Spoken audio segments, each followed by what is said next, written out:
Victoire a été diagnostiquée à 8 mois.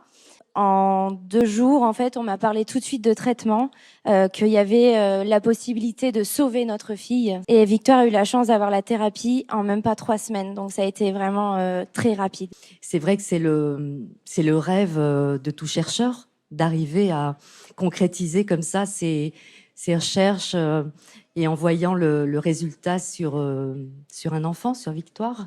C'est vrai que l'essai, il a pour but d'abord d'arrêter ou de freiner en tout cas la progression de la maladie, mais voilà, on espère quand même que ça pourra avoir peut-être un petit plus, quoi. J'ai constaté quelques améliorations, c'est surtout mes proches qui en ont constaté.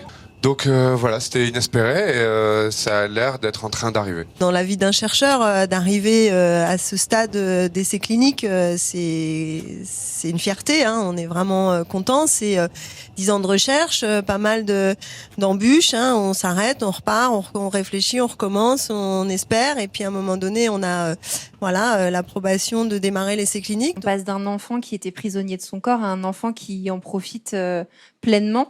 À Généton, on a travaillé pendant à peu près 8 ans pour développer ce traitement. Maintenant, on sait qu'on peut traiter une maladie musculaire généralisée par thérapie génique. On sait que ce traitement est faisable et est efficace. Nous venons d'obtenir l'autorisation de mener un essai clinique en thérapie génique. Cette autorisation, en fait, c'est l'aboutissement de tout un cheminement de recherche, une mise au point d'un produit de thérapie génique. Il va apporter le gène et donc conduire à une amélioration et peut-être une guérison de la maladie. C'est très bientôt, donc j'essaye un maximum de me préserver, de garder un maximum de muscles pour avoir cette injection pour espérer stopper la maladie ou totalement en guérir.